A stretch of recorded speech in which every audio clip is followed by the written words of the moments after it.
नमस्कार, मैं अर्चना शुक्ला अपने YouTube चैनल अनय साहित्य क्लासेस में आप सभी का बहुत बहुत स्वागत करती हूँ। मैं आप सभी को रस पढ़ा रही हूँ। रस में आप लोग रस की परिभाषा और व्याख्याता आचार्य और स्रोत ग्रंथ आपने 2 कक्षाओं में देखा, पिछली 2 कक्षा में। आज की कक्षा में मैं आप लोगों को रस से संबंधित उसके अवयव या थोड़ा सा कुछ परिभाषाएं और बताने वाली हूं। चलिए देखते हैं। रस में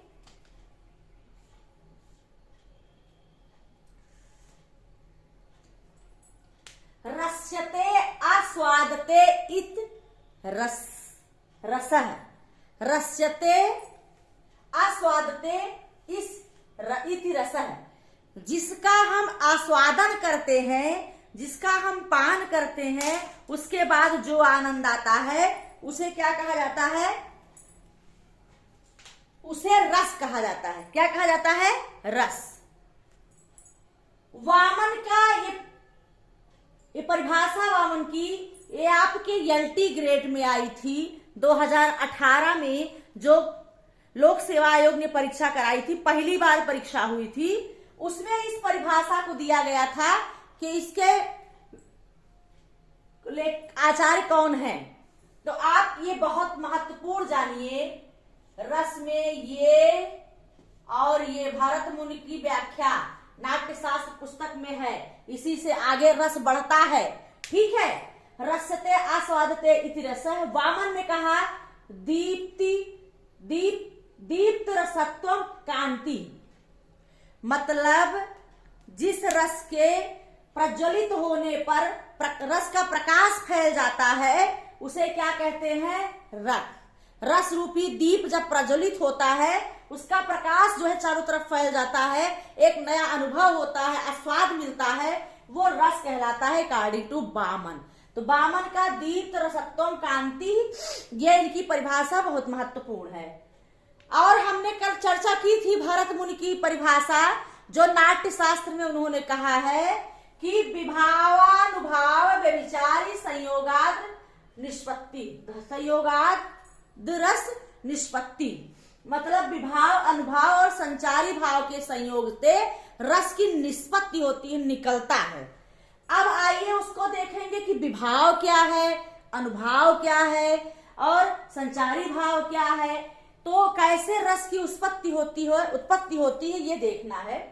देखिए, रस के विषय में सर्वप्रथम रस की बात आती है, प्रश्न आता है कि रस का प्रयोग सबसे पहले किसने किया है। तो आप जानते हैं रस की चर्चा नंदिकेश्वर ने किया है, उनकी पुस्तक है भारतार्णव। रस का सर्वप्रथम प्रयोग आचार्य नंदिकेश्वर ने किया है। अगर आता है रस के प्रवर्तक, तो रस का जो है भरत मुनि ने सबसे पहले व्याख्या की है, इसलिए उन्हें रस का आचार्य माना जाता है पहला। लेकिन अगर प्रयोग की बात आएगी तो कौन किया है? नंदिकेश्वर ने किया है भरतार्णव में। और रस की व्याख्याता आचार्य, व्याख्या सबसे पहले भरत मुनि ने अपनी पुस्तक नाट्य शास्त्र में किया है। ठीक है। तो ऐसी स्थिति में ये प्रश्न बनता है कि सर्वप्रथम व्याख्याता आचार्य ये कौन है? भरत मुनि है। और रस के विषय में सबसे पहला प्रयोग भरतार्णव में नंदिकेश्वर ने किया है, उनकी पुस्तक है भरतार्णव। अब आते हैं अपने टॉपिक पर। तो विभावानुभाव व्यभिचारी संयोगाद रस निष्पत्ति, तो इसमें रस के तत्व या अवयव की बात की जाती है। रस के कितने तत्व या अवयव या पार्ट हैं ये देखना है आपको। पहला है विभाव। क्या है? विभाव। दूसरा है अनुभाव। क्या है? अनुभाव। तीसरा है अस्थाई भाव और चौथा है संचारी भाव। ठीक है। विभाव, अनुभाव, अस्थाई भाव, संचारी भाव। तो सबसे पहले हम देखेंगे कि विभाव क्या है। विभाव जो भाव को विशिष्ट रूप प्रदान करे उसे क्या कहते हैं? उसे कहते हैं विभाव।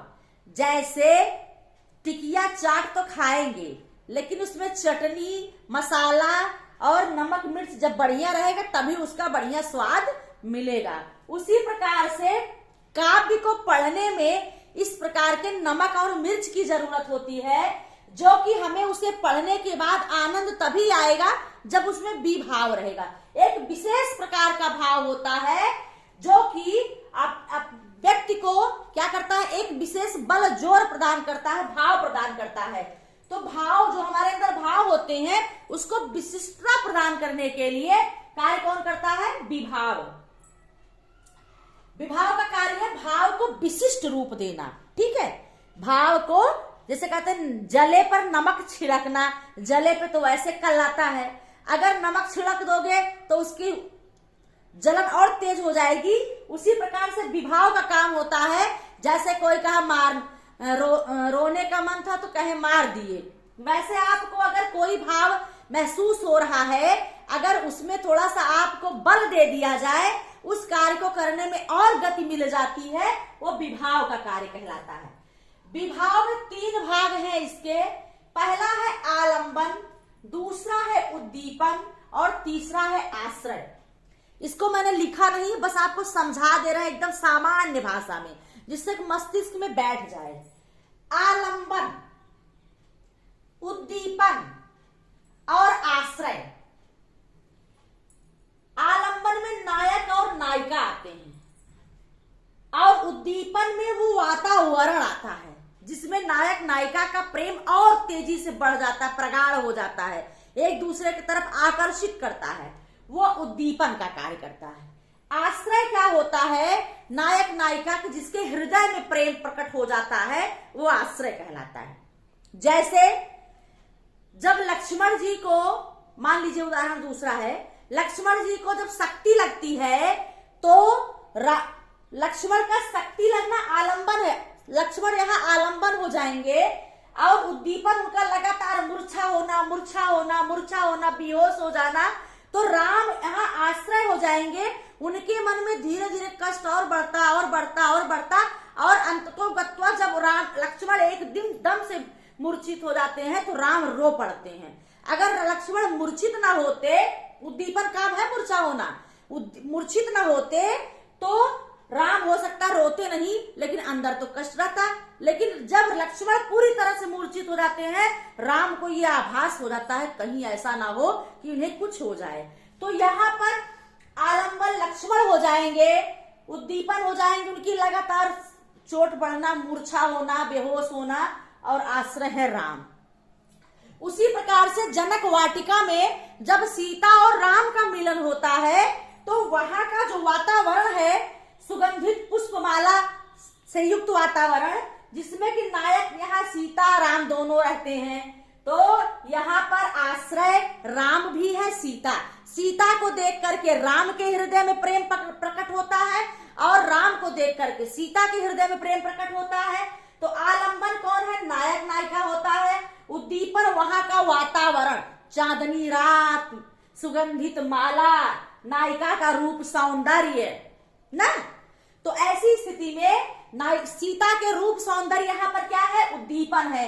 राम का रूप सौंदर्य क्या है यहाँ पर? ये उद्दीपन है। और रूप सौंदर्य ही तो आकर्षित करता है, नायक नायिका के हृदय में आश्रय प्रदान करता है, घर बनाता है। तो यहाँ आश्रय सीता भी है, जब राम को देख करके उनके मन में प्रेम प्रकट होता है, बार बार देखने की इच्छा होती है, तो वहां पर लता ओटे जब सखिन लखानी, तो वहां पर लता के को ऐसे छुप छुप के, लताओं के किनारे से छुप करके एक दूसरे को देखते हैं। तो यहाँ आलंबन नायक नायिका, सुगंधित माला पुष्प वाटिका, सुगंधित युक्त पुष्प वाटिका, और आश्रय राम सीता को देख करके उनके हृदय में घर बनता है, प्रेम प्रकट होता है, जागृत होता है, और राम को देख करके सीता के मन में तो नायक नायिका। तो ये इस प्रकार से ये विभाव है। तो विभाव क्या है? विशेष प्रकार का भाव वहां जागृत हो जाता। प्रेम तो रहा है, लेकिन वहां का वातावरण, वहां के जो क्या कहते हैं उनका रूप सौंदर्य, ये एक दूसरे के प्रति आकर्षित करने का कार्य किया, ये विभाव हो गया। मैंने पूरा प्रयास किया कि सामान्य व्यवहारिक रूप से आपको समझा सके। अगला है अनुभाव। अनुभाव, अनुभाव क्या है? आंतरिक मनोभाव के कारण, मतलब मैंने सोचा समझा, अंदर में जो प्रेम प्रकट हुआ, जागृत हुआ, उसके कारण जो शारीरिक व्यंजना होती है, जो शारीरिक क्रियाएं होती हैं, उन्हें अनुभाव कहते हैं। क्या कहते हैं? अनुभाव। अनुभाव दो प्रकार के होते हैं। एक तो होता है कायिक अनुभाव और दूसरा होता है सात्विक अनुभाव। क्या क्या होता है? कायिक अनुभाव और सात्विक अनुभाव। कायिक अनुभाव में विभाव के कारण जब हमारे आंतरिक भाव जागृत होते हैं, तो कायिक अनुभाव में अपने शरीर, शारीरिक क्रिया हमारा कुछ होता है।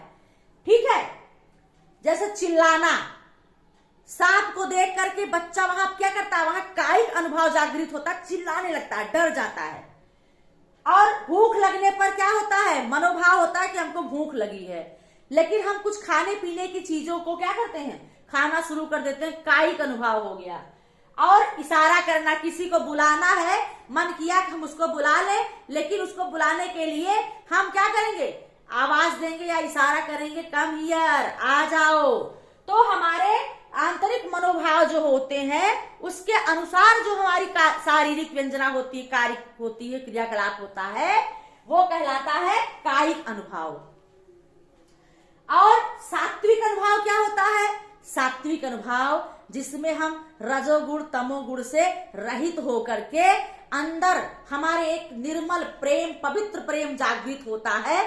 उसके अनुसार हमारी जो अंदर की चीजें जो है प्रस्फुटित होती है, वो सात्विक अनुभाव कहता है। इसमें स्तंभ है, स्वेद है, रोमांच है, नायक नायिका को देख करके अंदर रोमांच की स्थिति जागृत होना, स्वरभंग है, देख करके बोल ना पाना, वैपथु, वैवर्ण, अश्रु, प्रलय, वियोग के बाद अश्रु, उसके बाद मान लीजिए एकदम से वियोग हो गया तो वहां पर प्रलय की स्थिति आना। स्वरभंग मतलब जहां पर नायक नायिका देखते हैं अचानक एक दूसरे को, अवाक रह जाते हैं, वहां बोल नहीं पाते हैं। तो ये 8 जो है आपके प्रश्न पूछता है कि सात्विक अनुभाव कितने होते हैं? तो सात्विक अनुभाव की संख्या 1, 2, 3, 4, 5, 6, 7, 8। ये आपके 8 सात्विक अनुभाव है। कितने? 8 जो है सात्विक अनुभाव है। स्तंभ, स्वेद, रोमांच, स्वरभंग, बेपत्तु, वैवर्ण, अश्रु, प्रलय।